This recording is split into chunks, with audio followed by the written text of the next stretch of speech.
아멘. 오늘 말씀을 묵상하면서요, 한 여성분이 떠올랐어요. 그 여성분은 바로 이분입니다. 선천댁. 저는 이 책을 꼭 읽어보시기를 추천드립니다. 왜 선천댁일까요? 우리 여성분들이 잘 아시네.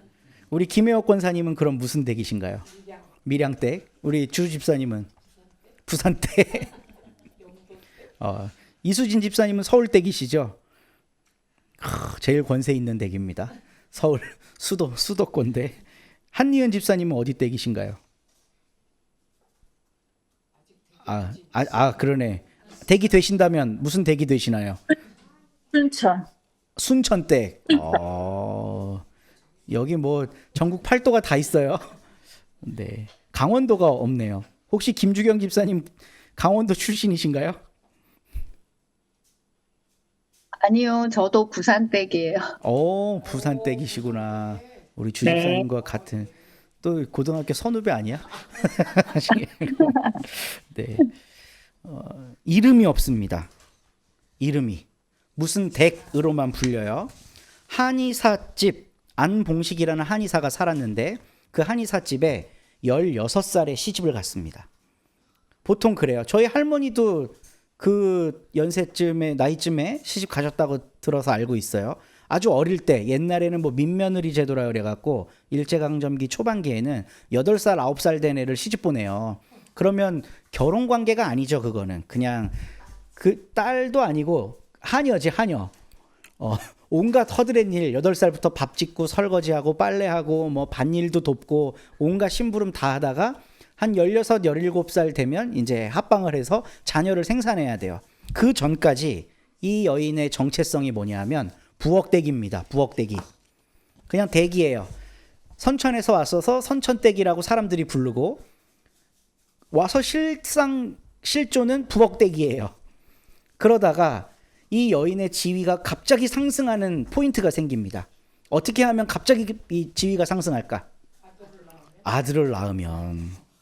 네, 아들을 낳으면 확 상승해요. 근데 이 선천댁은 16살 나이에 대대로 한의사 가업인 안씨 집안의 막내 며느리가 됐습니다.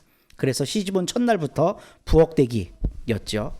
근데 너무나도 안타깝게도 이 부엌댁이가 줄줄이 딸을 낳아요. 그리고 환영받지 못한 앞에 두 딸은 내가 이 세상에서 환영받을 존재가 아니구나라는 걸 생득적으로 알았는지 호련히 하늘나라로 떠나버렸습니다. 그러니까 여자아이는 클 때까지 이름도 없어요. 그러니까 이 아이들은 낳고 이름도 없이 그냥 죽은 거예요. 핏덩이를 안고 오열한 존재는 누구였을까? 엄마밖에 없지. 누가 그 죽음을 슬퍼하겠어요. 입 하나 덜었다. 생각 안 하면 다행이죠. 셋째를 임신했어요. 근데 셋째도 에휴 저 딸밖에 못 낳는 니은 또 딸이겠지 하고 뭐 태교니 뭐니 아무것도 못하고 방치했습니다. 또 막내 며느리니까 얼마나 하찮게 여겼겠어요. 거들떠보지도 않고 돌봐주지를 않았어요. 가족에서. 그래서 밭에서 일을 하던 중에 배야 민동주 성도님이 좋아하는 임신 출산을 밭에서 해요. 밭에서 막 일을 하다가 산기를 느껴서 아기를 낳았어요. 그리고 자기 손으로 탯줄을 잘랐습니다. 그렇게 태어난 사람이 이 선천댁을 쓴 안병무예요. 안병무. 근데 아들을 낳았으면 이제 지위가 상승했을까? 선천댁은 바로 소박대기가 됩니다. 왜냐하면 남편이 가출을 했어. 그 남편이 아들을 극진히 사랑하고 아끼고 막 가족끼리 이렇게 안고 이러면 시어머니든 시댁 식구들도 좀 존중해 줄 거 아니에요. 그래도 뭐 막내 아들이지만 그 제사 지내줄 집은 아니지만 그래도 아들 낳았으니 또 우리 가문을 이렇게 퍼뜨려 주고 혹시 알아 얘가 나중에 또 한의사 될지 뭐 이런 기대라도 받았으면 좋았을 텐데 남편이 가출을 해버렸습니다. 그 사이에 친정 어머니가 돌아가세요. 친정 어머니가 돌아가시면 어떻게 해야 돼요? 친정으로 잠깐 보내주죠. 시집에서. 근데 이거는 보내주는 게 아니라 너 이제 글로 가라. 쫓아내는 거예요. 그 기회를 삼아서 그냥 쫓아내려고 한 거죠. 근데 어느 날 남편이 만주로 간다는 소문을 이 집 저 집 건너 들어요. 실화예요. 이거 실제 이 책에 있는 내용을 제가 말씀드리는 겁니다. 남편이 만주를 간대. 그럼 어떻게 해야 돼요? 근데 아까 남편이 가출을 했다 그랬죠. 왜 가출을 했을까? 독립운동. 이야, 믿음이 좋으십니다. 8.15 지났다고 우리 주집사님은 독립운동하려고 나가셨. 사랑을 찾아 떠난 거죠. 오늘 네, 오늘 우리가 아가서를 예배 끝나고 공부할 텐데 사랑을 찾아 떠났습니다. 그러니까 이 여자의 직감이라는 게 있잖아요. 만주로 왜 갈까 하고 기차역에 쫓아가 본 거예요. 애를 들쳐업고 기차역에 딱 부랴부랴 도착했는데 남편이 보여요. 옆에는 다른 여자와 함께. 제가 이 선천댁에 있는 내용을 좀 읽어드릴게요. 선천댁은 기로에 섰다. 새 여자와 더불어 아주 떠나기로 마음먹고 기차표를 손에 든 남편, 어머니를 순식간에 잃고 아내를 잃고 슬픔에 잠겨있는 친정. 그 어느 편에 설 것인가. 그때 그에게 나는 내 인생을 살겠다는 단순하나 지금까지 생각해보지 못한 의지가 솟구쳤다. 그는 자신으로 태어난 것이다. 이때 어떤 결정을 하냐면 남편을 따라가기로 결정합니다. 이제 친정으로 돌아가면 그냥 부엌대기 계속 사는 거예요. 요즘 같은 감성으로 친정에 돌아가면 친정 엄마가 없잖아요. 일단 친정집에서 엄청 행복하게 살 줄 알죠. 소방 맞고 쫓겨나온 여성이 친정집에서 제대로 살까요? 마을 사람들이 뭐라고 손가락질할까? 그건 자기 인생이 아니에요. 네, 그래서 이 선천댁이 결심을 합니다. 죽든지 살든지 만주로 쫓아가 보자. 근데 남편이 선천댁을 어떻게 여겼을까요? 실제로 여기 그 책에 표현된 내용인데 기생충이나 진드기 같이 여겼다라고 나와요. 해피엔딩? 와, 지금 스포일러 해피엔딩을 요구하고 계시는데 여러분 복음서를 읽어보시면 예수님의 삶이 해피엔딩인가요? 스포는 여기까지. 스포는 여기까지. 남편의 시선에 아랑곳하지 않고 무작정 기차에 올라탔습니다. 그래도 친정집에 가면 뭐 오라비도 있을 거고 뭐 사촌들도 좀 있을 거고 적어도 한 명쯤은 내 편이 있을 거 아니에요. 적어도 한 명쯤은. 근데 내 편이 될 수 있는 사람은 단 한 명도 없는 생소한 만주라고 하는 땅으로 쫓아가서 남편의 학대와 핍박과 소박과 이런 것들을 견뎌내기 시작합니다. 선천댁에서 부엌댁이 됐다가 이제 구박댁이, 소박댁이가 된 거죠. 남편은 거기서 한 여자에 만족하지 못해요. 여자들이 자꾸 갈려요. 그러다가 화류계 여성 하나를 만나서 안방을 차지합니다. 근데 이 화류계 여성이 병이 들었네. 병이 들어갖고 수발을 해야 되는데 그 남편이 병 수발을 했을까? 치료를 그러니까 남편이 한의사니까 치료는 할 수 있잖아요. 그러니까 치료해야 된다고 안방에다가 놓고 뭐 침도 주고 부항도 떠주고 그랬을 거 아니에요. 그래서 안방을 점령해 버립니다. 그 화류계 여성이. 근데 그 두 남녀 연놈들의 시중을 선천댁이 들기 시작합니다.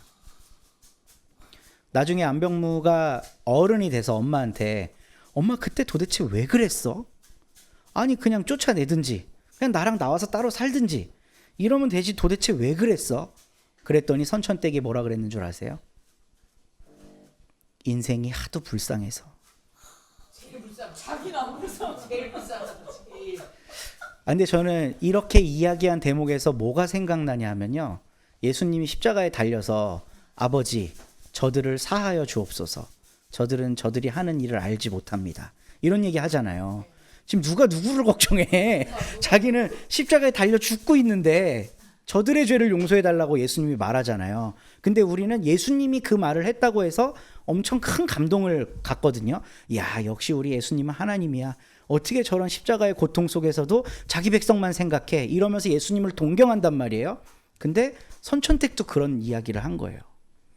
우리들도 그런 이야기를 할 수 있다는 거죠. 인생이 하도 불쌍해서. 저 여자들도, 화류계 여성들도 이렇게 만주 벌판으로 오지로 온 거는, 만주가 지금은 적과 꿀이 흐르는 땅이지만 이때는 오지였어요. 아무것도 없는 땅이에요. 버려진 땅. 니네 아버지 하나만 믿고 여기 온 여자 아니냐? 쟤도 불쌍하지 않냐? 이렇게 얘기했다는 거예요. 선천댁은 수동적으로 아무것도 안 하면서 그저 구박만 받고 허드렛 일이나 하는 그런 사람이었을까? 만약에 그런 시각으로 선천댁을 이해하잖아요. 그럼 우리는 예수님도 오해할 수밖에 없습니다. 바보 멍청이 중에 순 바보 멍청이가 예수님이에요. 뭐 천군만마 불러갖고 정리할 수 있었다며. 근데 그거 안 하고 고통 다 당하잖아요. 그럼 예수님은 바보야? 왜 수동적으로 끌려다녀? 근데 그건 수동적으로 끌려다니는 삶이 아니라 더 고상한 하나님 나라의 신비를 이루기 위한 예수님만의 방법이었잖아요. 근데 우리는 선천댁을 통해 그 방법을 삶으로 실천했던 한 여인의 모습을 봅니다. 선천댁은 남편 첩에게 휘둘리는 것 같았지만 휘청대는 삶을 살지 않았어요. 이 여인은 얼마나 억세고 대단했냐면, 이북 여성들이 대단하대요. 그 만주 땅에 가갖고 밭을 일굽니다. 그러니까 안병무 가졌을 때 밭일하다가 나 때문에 얼마나 밭일에 숙련이 됐겠어요. 그러니까 거기 가서도 땅만 보이면 뭐 심고 거두고 하는 거예요. 밭을 일구고 소도 키우고 돼지도 치고 이러면서 집안을 일으켰어요. 뭐 그래 일으켰다는 게 뭐 부자가 됐다는 게 아니라 뭐 살 수 있도록 했다는 거죠. 나름의 경쟁력을 확보해서 독립적으로 살아갈 수가 있었습니다. 그렇다고 내 소유에 막 집착하는 억척스러운 안악이 되지도 않았어요. 보통 이러면 어디에다 올인할까? 여성들이 이런 상황이야. 그럼 한 군데다 올인해. 재산 증식? 아닙니다. 교육. 아들한테 몰빵하지. 내 유일한 희망은 아들이야. 그래서 아들만 어떻게 하면 잘 될까 하고 고급 학교 보내고, 자기는 하루에 한 끼 먹으면서도 애는 다 먹이고 잘 입히려고 하고, 이게 보통 부모의, 이런 상황에 처한 부모님의 마음일 거 아니에요. 근데 선천댁은 그렇게 안 했습니다. 그렇게 독립한 경제력을 갖고 만주 지방에 있는, 아까 우리 주집사님이 얘기하셨는데, 독립운동가들을 후원해요. 뭐 대단히 많이 했겠어요? 대단히 그냥 뭐 도망쳐온 사람 밥 주고 용돈 쥐어주고 이런 일 했겠죠. 뭐 대단한 돈 막 1,000만 원 1억씩 후원하진 못했을 거 아니에요. 그리고 그 동네에 한인들이 막 몰려들기 시작하면서 부락이 형성됐는데, 부락이 형성되면 우리 민족은 아주 오래 전부터 두레니 향약이니 서로 돕고 돕는 일을 하면서 마을을 이루고 살았잖아요. 거기에도 적극적으로 참여합니다. 모내기 하면 모내기 도와주러 가고, 동네에 무슨 그 관혼상제가 생기면 챙기고, 그 부락을 챙기는 여성이었다는 거예요. 그러니까 어려운 처지에 있는 엄마가 빠지기 쉬운 내 새끼 이외의 일은 아무것도 신경 안 쓰고 오직 새끼에만 몰빵하는 그런 여인으로 살지도 않습니다. 이제 남편도 아니지, 그놈을 따라 만주로 가기로 결심한 때가 38살이에요. 내가 사람답게 한번 살아봐야지, 내 인생을 살아야지 하고 결단을 하고 남편 따라 만주에 들쳐업고 갔던 이 여인의 삶이 그랬습니다. 그리고 어느 정도 재산이 좀 생겼어요. 그래서 어떻게 했는 줄 아세요? 정말 저는 이거 엄청난 거라고 보는데, 남편하고 그 화류계 여성 첩에게 돈을 떼줘갖고 너네 저 집 가서 따로 살아라 하고 집도 사줘. 분가시켜줬어요. 근데 어린 시절에 안병무가 관찰한 엄마는 이제 나중에 학자가 되고 어른이 돼서 엄마의 삶을 복기해 봤을 거 아니에요. 근데 엄마 주위에는 항상 어떤 여자들이 따라다녔대요. 가난의 슬픔을 아는 여자들, 결혼 생활이 불행했던 여자들, 그래서 누군가의 품이 그리워서, 사람 냄새 그리워서 찾아왔던 여인들, 이런 사람들이 늘 엄마 뒤에 있었대요. 형님 하면서 따라다녔겠지. 그러니까 이거를 안병무는 어떻게 해석을 하고 있냐면, 우리 엄마는 그런 열악한 상황 속에서도 생명 연대를 하고 있었다라고 평가를 해요. 억울한 사람, 소외된 사람, 가난한 사람들이 함께 살아가면서 서로에게 위로가 되는 삶을 살았다고 이야기를 하는 거예요. 나중에 남편이 병들었습니다. 첩하고 살다가 연탄을 뗐는데 일산화탄소 중독이 돼갖고 반식물이 됐어요. 그러니까 받아주지 말지. 오늘 한 편의 드라마를 봅니다, 우리. 한 편의 드라마를. 그러면 한의사 재력 보고 쫓아왔던 여성들은 통상 어떻게 할까? 요즘 같으면 이제 이혼하고 떠나고 이러는데 옛날에는 같이 끼고 살면서 구박해. 차마 떠나진 못하죠. 지금 100년 전 감성을 지금 되새겨야 되는 겁니다. 계속 구박하는 거예요. 그러니까 이거죠. 뭐 심청전이든 뭐든 다 똑같아. 그러니까 새로운 엄마가 이 집에 살다가 뽑아먹을 게 없으면 애 구박하고 남편 구박하는 거예요. 그러니까 이제 병들어 누운 이 안 한의사, 이 사람을 구박하기 시작한 거예요. 첩에게 애물단지 취급을 받고 있는 그 남편을 다시 거두어 드렸습니다.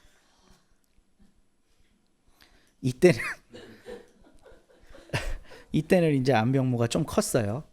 반대했겠죠. 저딴 인간 왜 받아줘? 그러니까 엄마가 뭐라 그랬게요? 불쌍해서. 인생이 하도 불쌍해서. 뭐야? 처음부터 끝까지. 인생이 하도 불쌍해서. 저는 이 선천댁 이야기를 여러분들에게 소개하면서 오늘 로마서 말씀을 같이 한번 읽어봤으면 좋겠어요. 그냥 딱 바로 그러라는 거야. 믿음이 강한 우리 지지난주에 로마서 14장 이야기했죠. 통상 교회에서는 믿음이 강하다 하면 예배생활 열심히 하고 남들에게 모범이 되고 11조 헌금생활 열심히 하고 교회 봉사도 많이 하고 믿음 좋다라고 얘기하는데 바울은 로마서 14장에서 정반대로 얘기했다 그랬죠. 예수를 믿는 믿음 이거 말고 다른 거를 다 상대화시키는 건 믿음이 좋은 거야. 율법에 얽매여서 이것도 지켜야 돼, 저것도 지켜야 돼, 이런 거 쫓아다니는 사람, 명절 지키고 음식 규정 지키고 할례 받고 남들이 보기에는 믿음 좋다고 평가되는 그 모습이 믿음이 연약한 자라고 평가해요. 로마서 14장에. 그러니까 우리가 갖고 있는 생각하고는 정반대예요. 예수 믿으면 땡이야. 내가 믿었으면 자유인으로 살면 되지. 내가 왜 유대의 명절을 지켜야 돼? 내가 왜 또 할례를 받아야 돼? 옛날 모세에게 준 율법 왜 다 지키면서 살아야 돼? 나는 예수로 만족해. 이게 믿음이 강한 사람이에요.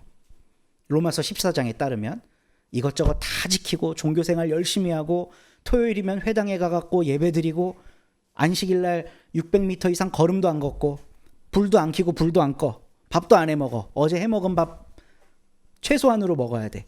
이렇게 성실하고 열심히 사는 사람은 믿음이 약한 사람이라고 얘기해요.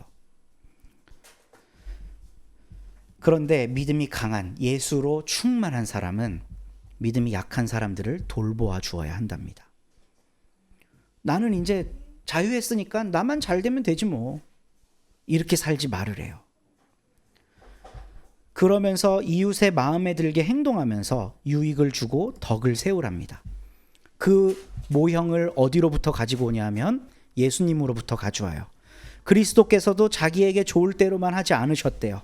성경에 기록하기를 주님을 비방하는 자들의 비방이 내게 떨어졌다 한 것과 같습니다. 무엇이든지 전에 기록한 것은 우리에게 교훈을 주려고 한 것이며 성경이 주는 인내와 위로로서 우리로 하여금 소망을 가지도록 한 것입니다. 예수님도 자기 좋은 대로 하지 않았다는 거죠. 예수님이 십자가에 달리시기 전날 밤 겟세마네 동산에 가서 기도하시죠. 뭐라고 기도하시나요? 네? 왜 갑자기 이렇게 뭐라 그러시나요? 마지막 십자가에 달리시기 전에 겟세마네에서 뭐라고 기도하세요? 아버지여, 이 잔을 내게서 옮기십시오. 옮겨주십시오. 나 이거 하기 싫어요. 이거 아니에요. 물론 이건 시편 22편을 그건 나중에죠. 이 기도문은 끝까지 이제 다 들어야 하지만 어쨌든 예수님은 절규하시면서 그 고통의 시간으로 들어가는 것에 대한 두려움을 표현하셨어요. 그리고 십자가에 달리셔서도 나의 하나님 어찌하여 나를 버리셨습니까? 라고 외치시죠. 근데 이거는 시편 22편을 낭송하신 거예요. 시편 22편이 시작이 나의 하나님 어찌하여 나를 버리셨습니까로 시작돼요. 그러면서 마지막 부분에 가면 하나님의 승리의 영광을 찬양하는 시편을 완성을 못하시고 이제 죽으신 거죠. 근데 가기 싫은 거지, 예수님도. 근데 십자가에 왜 가셨을까요? 누군가에 의해 억지로 끌려서?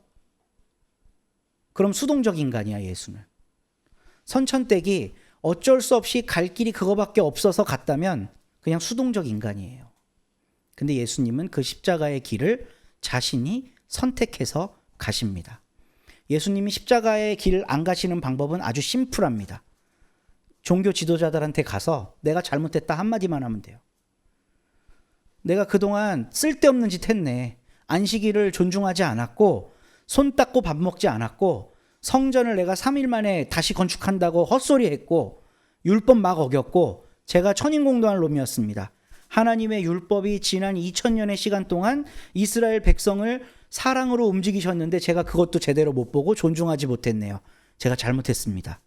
근데 저 따르는 사람이 이렇게 많은데 어떻게 하실래요? 제가 이 사람들한테 유대 율법 좋은 거라고 한마디만 하면 이 사람들 다 성전에 들어와서 예배 드릴 사람들인데 그럼 성전 지도자들이 어떻게 했을까요? 타협하지, 예수님하고. 예수님 죽을 일도 없어요. 근데 예수님은 자신이 하셔야 할 일을 끝까지 해내십니다. 예루살렘 성전을 향해 이 과부의 가산까지도 털어먹는 나쁜 놈들아 라고 소리를 치며 혼을 내시고요.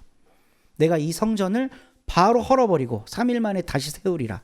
불경스러운 말도 하시고 안식일이 사람을 위하여 있지 사람이 안식일을 위해 있지 않다. 여기까지 했으면 좋아. 근데 그 다음에 뭐라 그러세요? 내가 안식일의 주인이다. 이런 이야기를 그냥 막 해버리시잖아요. 죽겠다는 거지. 죽겠다는 거지.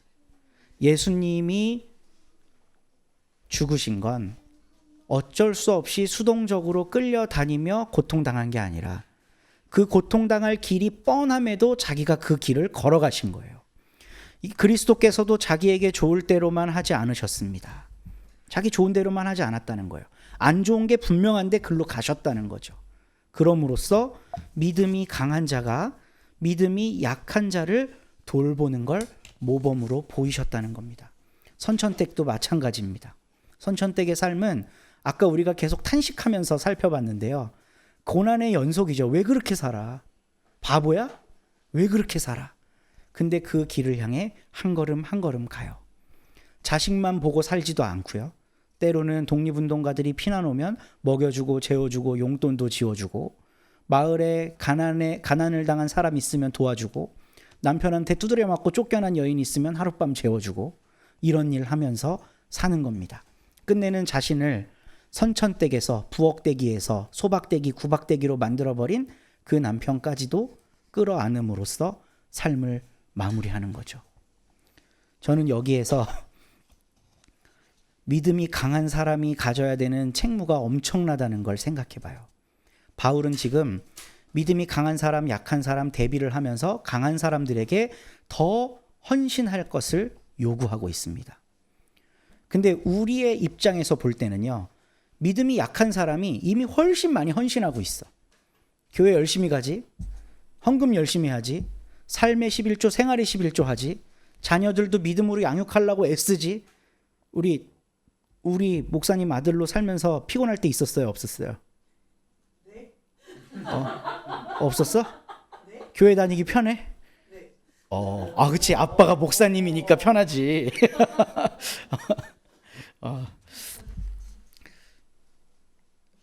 자녀들까지도 부모가 믿음 좋다는 이유로 교회에서 엄청난 주목을 받아요. 그러다가 뭐 조금 중고등학생 때 일탈하면 막 엄마한테 혼나고. 그냥 그렇게 힘들게 살아가는 게 믿음 약한 사람, 그러니까 우리가 봤을 때 믿음 좋은 사람인 것처럼 보이지만 실제로 바울은 한없이 자유로워진 예수 그리스도를 통해 어떤 율법에도 얽매이지 않고 신전에 바쳐졌던 고기도 먹어도 되는 한없이 자유로워 보이는 그 사람이 져야 할 믿음의 책무가 더 대단한 것임을 이야기하고 있어요. 더 대단한 것. 그들은 자기 속박에 갇혀서 피곤하게 사는 것 뿐이야, 그냥. 이것도 지켜야 돼, 저것도 지켜야 돼 이러면서 스스로 피곤하게 살 뿐이에요.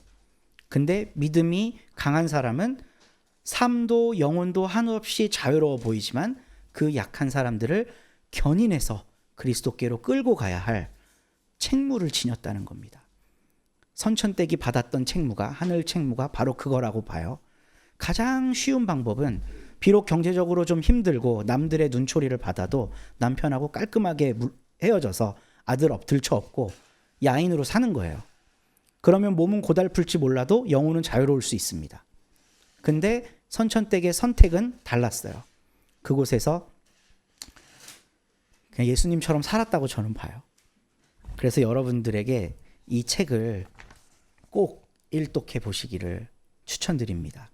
민중신학이라 그러면 우리 장로교 통합이나 합동 쪽에서는 굉장히 부정적인 시각으로 바라보거든요. 근데 전 세계가 한국에 주목하는 신학은 민중신학밖에 없어요. 우리가 너무 갇혀 있는 건 아닌가?